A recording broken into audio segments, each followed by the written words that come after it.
Willow Creek Springs presents Healthy Living with your host, Joe Grumbine.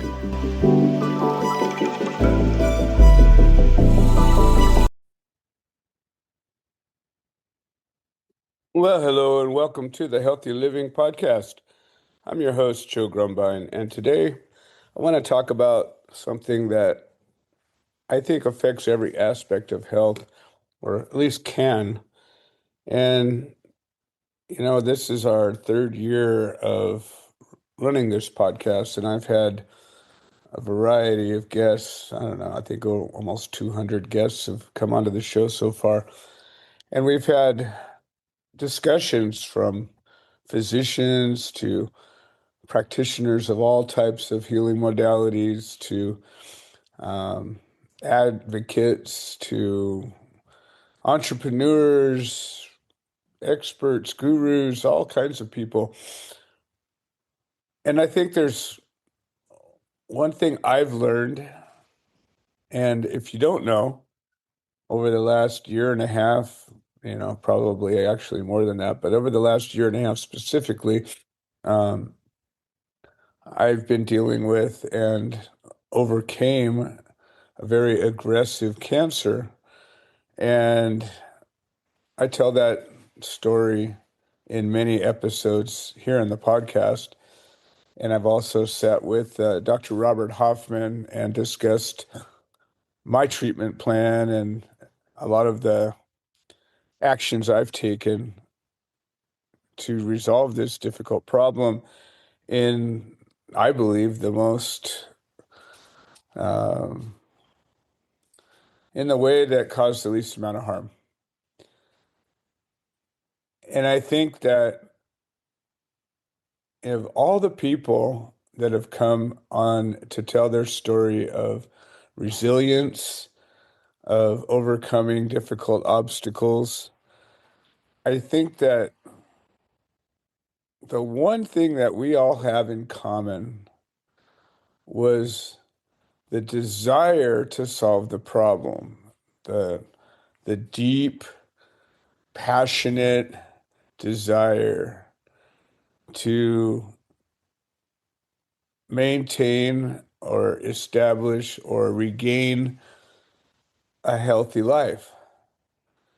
And I know for myself, when faced with the notion that this cancer was not only going to kill me, but was going to leave me completely disfigured and dying a horrible, painful death, I just wasn't okay with that. I wasn't willing to accept that on any level.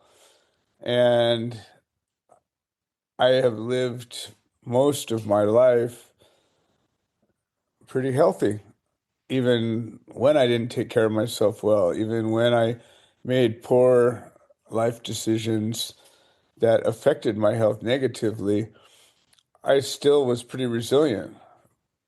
Now that I'm approaching 60, some of the poorer choices I've made in my life have catching up to me and have caught up, and I'm paying my karma for some of the things that, maybe I should have thought about when I was younger.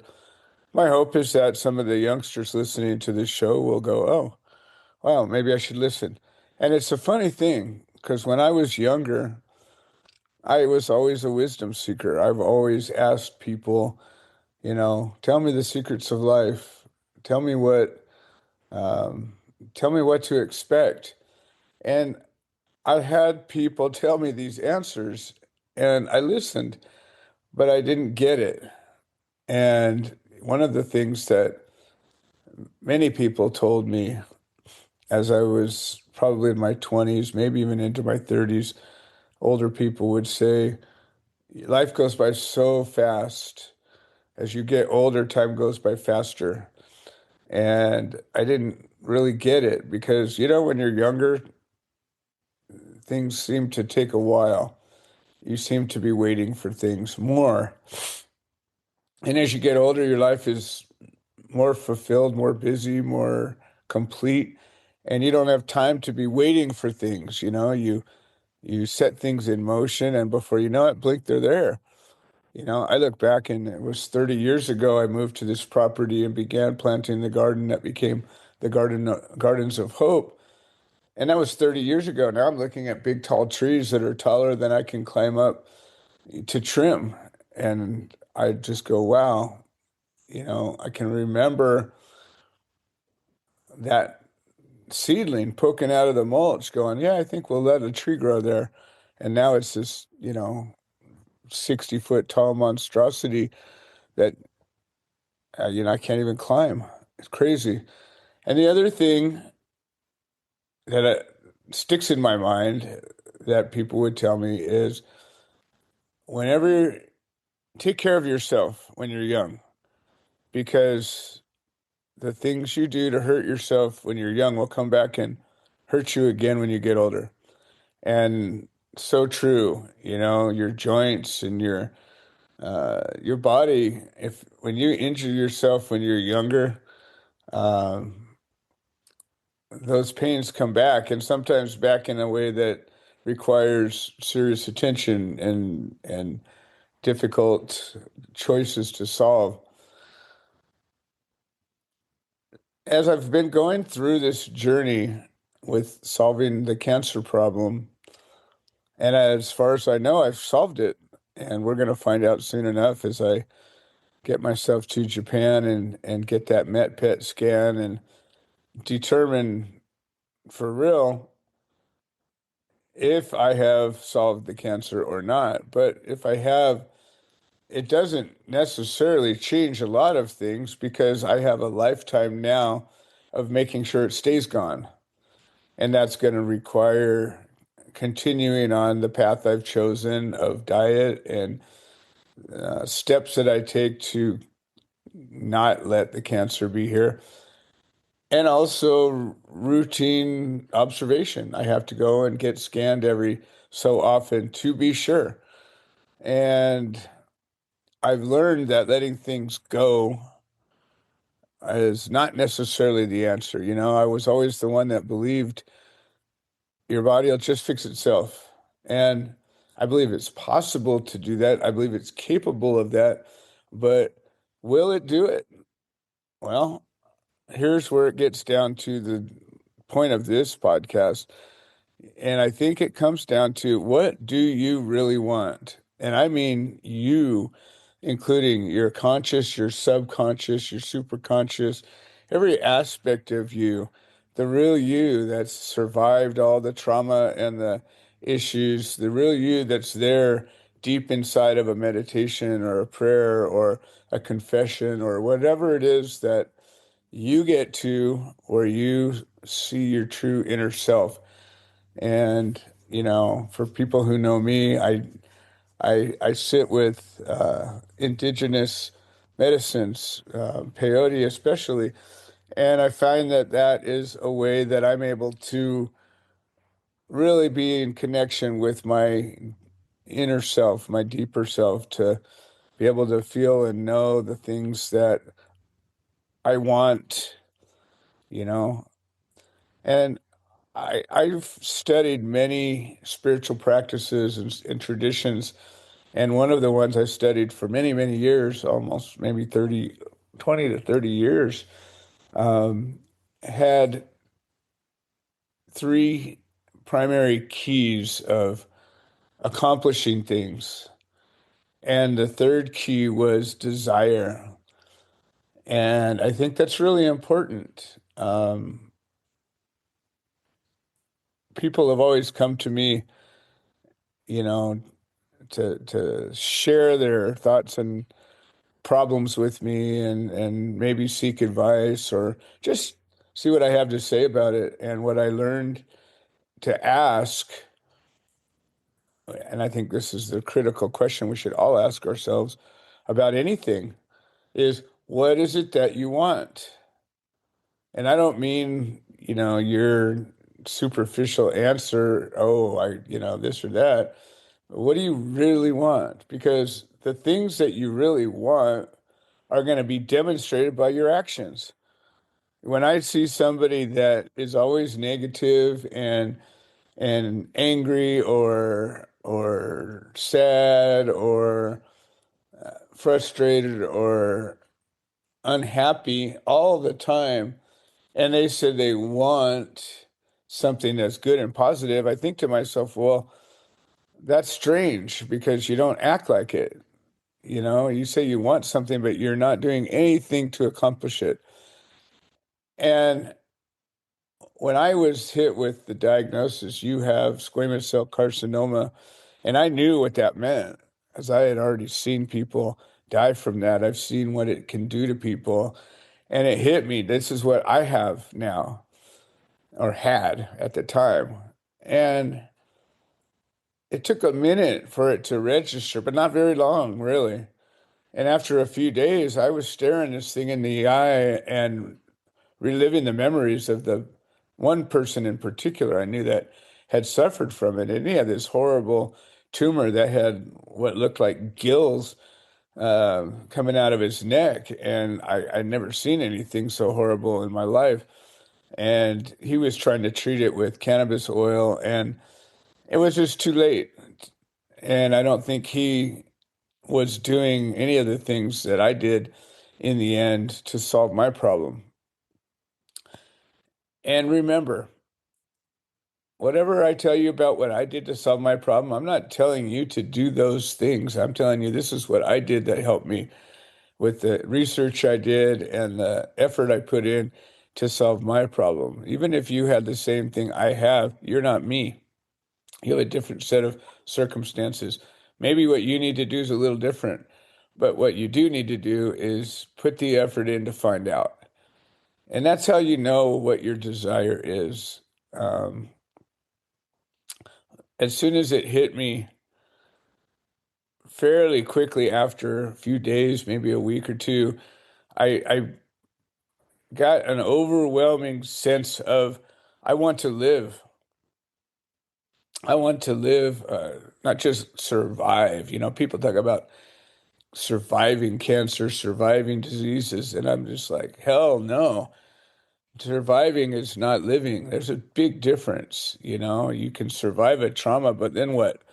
You're going to live a life of suffering afterward? Well, okay, maybe you do. That's not for me, though.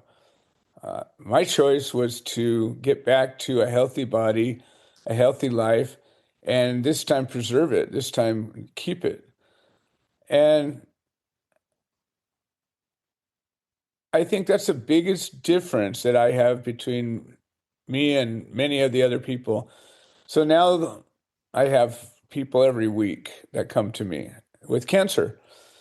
And, oftentimes advanced stages, fully metastasized, stage 3, stage 4, um, you know, bone cancers and internal cancers and really difficult problems to solve. And I began to tell them about the things that I've done to solve my problem with, my diet and some of the other things. And they're not easy things to do. Uh, and most of the time, frankly, I don't ever hear back from these people. And I think to myself, wow, I'm literally sharing with you the story of something that saved my life and gave me back at least the opportunity to get back to a completely healthy life.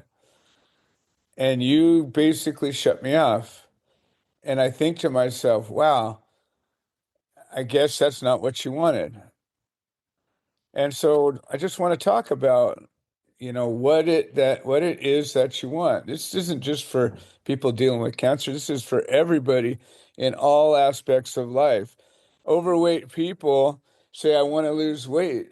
And then I think to myself, well, what are you doing? I was overweight. I was more than 50 pounds overweight. And it wasn't until my dad died and I realized that I was going to follow in his footsteps if I didn't do something. Once again, I want to live. I want to live a healthy life. And I began to make drastic choices, difficult choices, things that were not easy to do. But I did them and I lost the weight. Well, guess what? That's what happens when you want something bad enough. So, how do you know that you want something? This is some some keys that would tell you, goal setting. When you want something bad enough, you start to create a plan to get to it, and you create goals. And when the second thing, and this is, I think, the thing that affects most people negatively most of the time, is that we don't stick to anything. January 1st comes around and, oh, New Year's resolution. I'm going to go to the gym. I'm going to eat better. I'm going to this, that.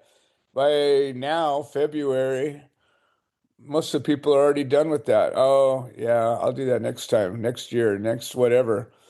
Um, sticking to a difficult program. I know with my diet, um, it's hard. And I know that when I got my scan back and I realized that I think I'm cancer free, I gave myself a little bit of latitude for a few days. I says, I'm going to go ahead and eat a little meat. I'm going to go ahead and enjoy myself a little bit and celebrate. And I saw how quickly that could have turned back into a lifestyle, just like that. And I've spent a year and a half on a rigorous, difficult diet and fasting, and in just a few days, it could have unraveled. And it's just like an addiction. It's just like, whatever is your drug of choice. If it's, heroin or alcohol or chocolate or whatever, doesn't matter. You can go from walking the line, as Johnny Cash said, walking that straight and narrow, to just falling down on your face in nothing. So adherence to a program, that's huge. Um, Solving a physical problem is always connected to solving a mental problem. And I think it's important to realize that, the mindset of solving a problem. So my cancer was completely a physical problem, but I could have gotten depressed easily. I could have gotten anxious. I could have gotten fearful. I could have gotten all of these things that would have affected my mind in a very negative way and might have kept me from solving the problem. But keeping your mindset positive, I think, is probably the most important and easy way, not easy, but effective way to keep you on track. And if you put your mind to the place that says what you want, and you act as if it's happening and going to happen. I am healthy. I'm going to be healthy. I'm going to continue being healthy. My body is healing itself. All these positive things, affirmations, and just, feeling good as much as you can. Acknowledging the goodness. There was times when I was in so much pain, I wasn't sleeping or anything, and I would just try to find something good. I'd go outside and let the warm sun sit on my skin for a minute and just go, oh, that feels good. Something, anything. Somebody would come around and say something nice, and I'd smile and I'd go, wow, thank you, whatever it was, even just praying, the feeling that I was being kept and taken care of, even though I was having, for some reason, to go through this trial. Um, there was a comfort in that. And so keeping a positive mindset is huge. And I talk about this in greater detail, and I will continue to do so because I think it is that important. And when you focus on a positive mindset, when you think about what you're thinking about, and remember, everything we do, everything we create, everything that happens, all starts as a thought. And so if you're thinking about fearful things, in the Bible, God says, I don't know how many times, hundreds of times, fear not, do not fear, don't fear, don't be afraid. And I believe fear is the opposite of love, right? Love is the reason we're here. We're here to be loving and to love each other. And when you're afraid, it's the opposite of that. And so I think that when we have fearful thoughts, when we think about the things that we don't want, when we think about what we're afraid of, I think we create a place for those things to happen. We give those things power. And when we think about what we do want, we think about the joy and the love and the good things. I think that's exactly also what we create. So that positive mindset is huge. And what happens as a result? Well, you reduce your stress. And yeah, it feels better for sure. Makes it easier to carry on, makes it easier to move forward, but it also has physiological responses. It lowers your cortisol level. Um, and we can get into that. We'll get into that in other episodes about hormones and cortisol, but it's a stress hormone. It also creates a place for better coping strategies. When you're dealing with things, there are problems to solve, and sometimes we're reactive and we have this thing, so we do that. But when you're trying to actually solve a problem, you look ahead, you go, what's coming up? What do I need to do to keep this thing from happening? And all of a sudden, your problem solving and proactive thinking is going to be increased. And I think that when you solve something before it happens, you're in exponentially better shape than when you are reactive. Also, resilience. When you do end up having an issue to overcome, bouncing back again. People have a problem, they fall into a depression, they go into a tailspin, they go into a cycle that is hard to get out of. And if you can be resilient, if you can find a way to bounce back.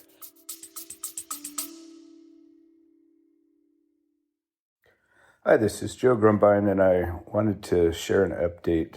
The platform that hosts this podcast has made some changes to the subscriber settings, and we have a number of subscriber-only episodes that we offer to the supporters, and for a minimum of $3 a month, we can get you signed up. And if you're already signed up and you're having some kind of trouble locating these episodes in the other platforms, I would say maybe the best answer is to unsubscribe and then resubscribe. I'm sorry for the hassle. I don't have any way to make a change, but I'm very grateful for all the support. Thank you. Then, that can be huge.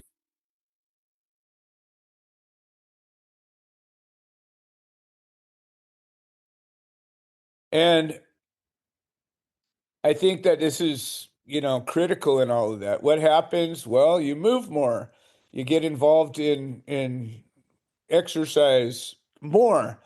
You start creating a good and positive cycle. You start looking at new activities, new things to do, new ways to solve the problem. And then let's get into your social connections. When you are in depression, when you are in a difficult place, I think what happens is you isolate yourself. You find yourself in a place where you don't want to be around people. You don't think that you're good company or whatever. And I can tell you this, the community that we've created with the Healthy Living podcast, the community I've created with Gardens of Hope and the indigenous practices and retreats that we're doing, the community that we have through Dr. Hoffman's Sunday Zoom meeting, and if you're interested in that, there's details in the show notes, have been instrumental in my healing. Instrumental. And we are social creatures. And when you have a team of support, and don't rely on your family. Maybe you can, but I think most people's families are messed up. And you might have that one beautiful family that everybody sticks together and actually cares about each other. But most people don't, and I don't. It's funny. I got this big, giant Catholic family, and and everybody, is good and kind and loving people. And yet I have most of my immediate family I've never had a serious talk about my issue with. Um, None of them came around when I needed them, when I was suffering, not one. And I think to myself, the people that did come around were people that some of them I've known for many, many years. Some of them I have only known for a short while. But the people that came around were instrumental in my healing, instrumental in keeping my attitude good. And I knew I had true support, people who actually wanted me to be healthy and alive and good. So, I think that community support, and I've done episodes on this and I'll continue to talk about it because of my personal experience. I believe that in addition to all these things, again, persistence, staying with a program, not giving up, being willing to make a long-term commitment. When I talk about, my healing, when I talk about the things that I've done to solve my problem, they're not, you know, quick one-hit wonders. They're not a thing that I just did, silver bullet, boom, and it's all better now. These are life choices now. This is the road I walk on. I will always be aware of my diet. Most importantly, what am I putting in my body? And then all the other things that come from it, my exercise, my attitude, my community, and all of these things. And as a result, there's a lower risk of heart disease, better blood pressure, all of the things that create a healthy life, higher pain tolerance, even, when you're going through a difficult time. In my case, it got very painful, so much so that I couldn't sleep. The pain itself would wake me up. And I don't do, pain medication. I didn't take any kind of pain pills. I don't do that. And I could have, I suppose, but I believe that would have opened up another problem to solve. And also, I've always believed that, I should experience what it is that's happening to me so that I know when I'm getting better. I know when I'm making a difference. If I'm masking it with pain medication and I'm actually getting better, how can I tell the difference? And so I think in the end, this gets touches into the placebo effect, maybe. And I think the placebo effect is actually the best medicine ever. The best medicine there is the placebo effect. And I think that in no small way, all of the things that I did, and I did a lot of difficult things to affect the change that I needed, but I believe that my believing in it caused it to work better. And it's okay. It doesn't mean that the treatments didn't work. It just means that my believing in it caused them to work even better and to get a better healing, to get a better outcome, to get less detrimental side effects, all of those things. And in the end, I know that I've increased my longevity, I've increased the quality of my life, and again, I've expanded my life's mission to tell this story, to make it possible for other people can find their way to this healthy life as well. And I hope that you, if you're listening to this, really take it as the gospel truth, because this is my personal experience I'm sharing with you that, why would I do this? Nobody's paying me to do this. I'm not benefiting in any way other than knowing that maybe another person is going to experience what I did and have a better life, and who knows, maybe help make the world a better place. All right, folks. Well, that's my story, and I'm sticking to it. What is it that you want? Think about it. And if you really want something bad enough, hold yourself accountable. What is it that you're doing about it? What is it that you're thinking about?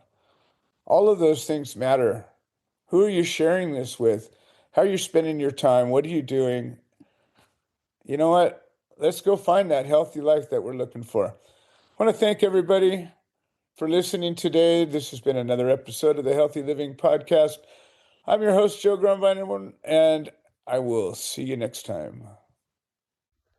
This has been another episode of the Healthy Living Podcast.